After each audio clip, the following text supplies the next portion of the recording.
predileção por assuntos sobre radiação, efeitos biológicos, acidentes radiológicos, acidentes em reatores nucleares, etc.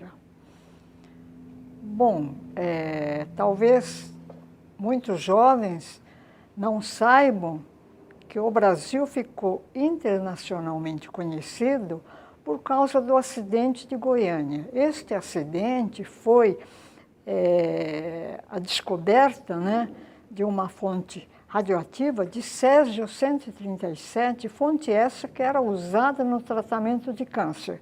Havia sido abandonado e 2 catadores de papel acharam que tinha um objeto ali que poderia lhe render dinheiro se vendesse.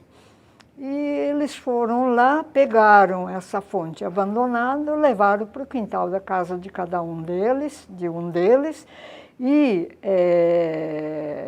cutucaram tanto a fonte que acabaram chegando na pastilha de Césio-137 propriamente dito, que era como se fosse uma pastilha de Alka-Seltzer. Era Césio-137 feito uma pastilha. E como a pastilha era meio mole, o pessoal cutucou e transformou em pó. E depois de transformar em pó, começaram a distribuir para parentes e amigos, porque esses pó emitiam uma luz azulada no escuro e era muito bonito. Mas logo depois que eles começaram a mexer nessa fonte, os 2 catadores de papel passaram muito mal.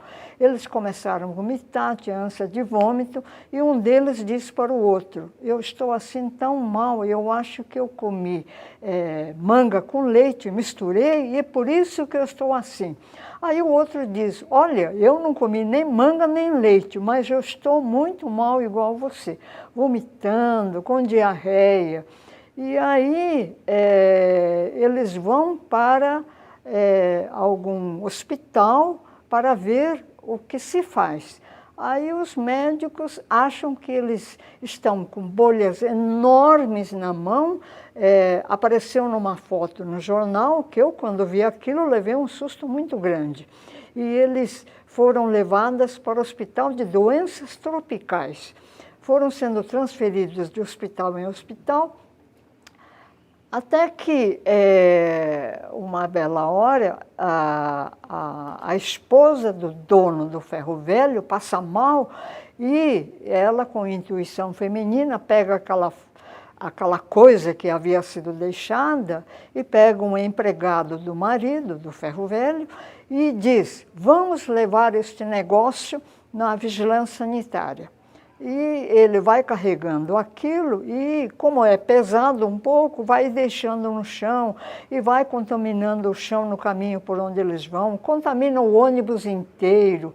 E chega uma vigilância sanitária, ele carregando aquela coisa, né, e deixam na mesa de um dos responsáveis. E diz a esposa do ferro velho: doutor, eu acho que é esse negócio que está matando o meu povo. Aí ele fica muito assustado porque ela não está bem e leva ela para serviço médico para ver o que tem, ela e o rapaz que levou.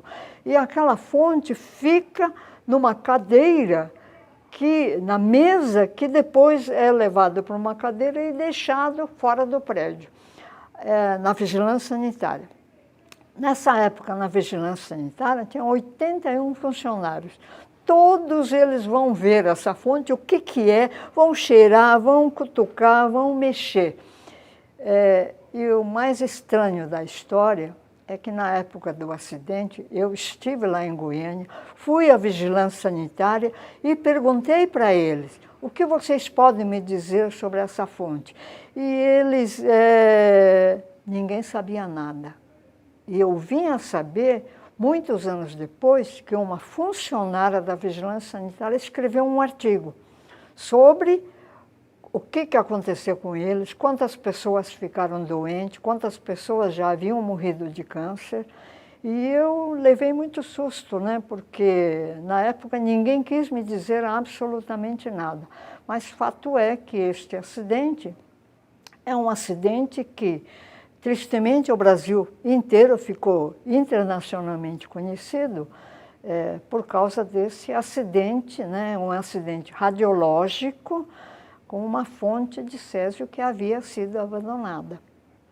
Então, alguns dias depois do acidente, eu fui convidada para dar uma palestra na Universidade Federal de Goiás, porque as pessoas não sabiam absolutamente nada sobre radiação, sobre os efeitos biológicos que poderiam danificar e até causar mortes.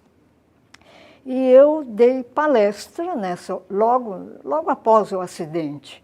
E comecei visitando algumas ruas que já estavam todas cercadas por tapumes, onde as pessoas poderiam passar.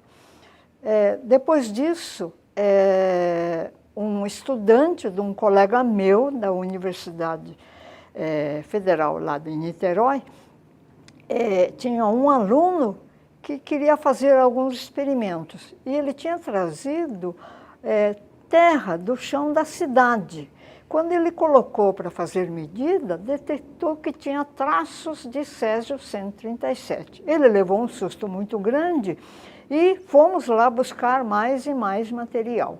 E fomos buscando material dos vários terrenos contaminados. Na verdade, foram 7 terrenos contaminados. O terreno que nós acabamos chegando dos 7 terrenos, era o único que não estava cimentado. Estava em terra batida. E nós não sabemos por que este terreno ficou em terra batida, e eu perguntei para a Comissão Nacional, para o pessoal da Comissão Nacional de Energia Nuclear, o que aconteceu, que aquele terreno era o único que estava em terra batida. Ninguém soube me responder. E aí a gente foi colher material e fazer medidas. Colocamos detetor a 1 metro de altura, que segundo as normas para fazer medidas, e colhemos terra do chão e levamos para o laboratório para fazer medida. Aquela medida feita da terra superficial e a medida feita a 1 metro de altura não batia. Não batia, tinha alguma coisa que não estava dando certo. Nós ficamos muito curiosos e voltamos para o local e começamos a cavar. Aí descobrimos que tinha muita coisa radioativa debaixo do solo que o pessoal da Comissão Nacional de Energia Nuclear não tinha conseguido retirar, porque eles foram colhendo terra, mas aquilo vai caindo e aí a gente viu que tinha terra muito contaminada, que a gente trouxe para fazer medida. Fizemos uma série de medidas, escrevemos diversos artigos científicos e chegamos para a Comissão Nacional de Energia Nuclear e falamos, olha, nós não queremos fazer alarde, não vamos chamar nenhum jornalista, mas vamos escrever artigos, porque nós somos cientistas. E aí era bom que vocês providenciassem a cimentação, a concretização do solo, porque do jeito que está não pode ficar.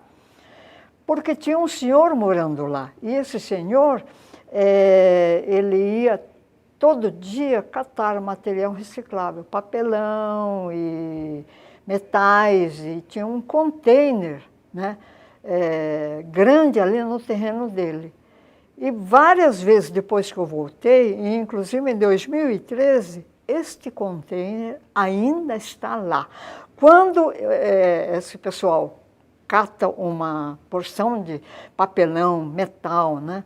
E aí vem o dono desse container, ele deixa um container novo e leva o container cheio com esse material reciclável. E a gente fez uma série de medidas e fez uma recomendação, né, de que fosse cimentado. E o terreno acabou sendo cimentado e hoje está concretado. Então, quando eu fui convidada logo ali nos primeiros dias do acidente, que ninguém sabia absolutamente nada sobre radiação, sobre efeitos biológicos, os docentes da Universidade Federal de Goiás pediram que eu fosse dar uma palestra sobre essas questões. E aí eu tinha levado um detetor de radiação e tinha muita gente querendo assistir e querendo que fizesse medidas. Pessoa do povo mesmo, que estava muito, muito curioso, querendo saber o que estava acontecendo e queria que também fizesse medidas neles para ver se estavam contaminados. Então, quando as pessoas começaram a passar mal, tinha um funcionário da Comissão Nacional de Energia Nuclear que estava por lá. Aí ele levou o detetor de radiação no local e teve um susto muito grande, porque o detetor de radiação, em todas as escalas, batia o recorde. E ele dizia, esse detetor está quebrado. Aí ele voltou para a sede, pegou outro detetor e veio, e aí aconteceu a mesma coisa. Aí ele disse, opa, tem alguma coisa aqui. Aí ele avisou a Comissão Nacional de Energia Nuclear no Rio, e o responsável por essa área, que era o José de Júlio Rosenthal, ele pegou o primeiro avião e chegou lá no dia seguinte. E viu que efetivamente tinha acontecido algo. Antes dele ir, ele consultou nos arquivos, né, porque a Comissão Nacional de Energia Nuclear tem em todos os arquivos as fontes radioativas que existem por aí.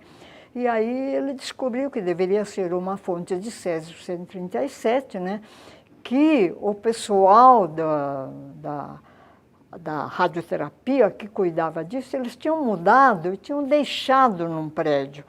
E esse prédio, né, ficou abandonado e aí que os dois catadores de papel encontraram aquela peça e eles falaram, isso aqui a gente pode ganhar dinheiro vendendo metal. E aí é que começa todo o terrível acidente, né? Esse acidente matou, assim, num período de um mês, 4 pessoas. E depois mais pessoas acabaram tendo problemas sérios, problemas de saúde, e as próprias pessoas da vigilância sanitária também tiveram problemas, que a fonte havia sido deixada lá e o pessoal desceu para ver, manusear, para cheirar, e acabaram tendo problemas.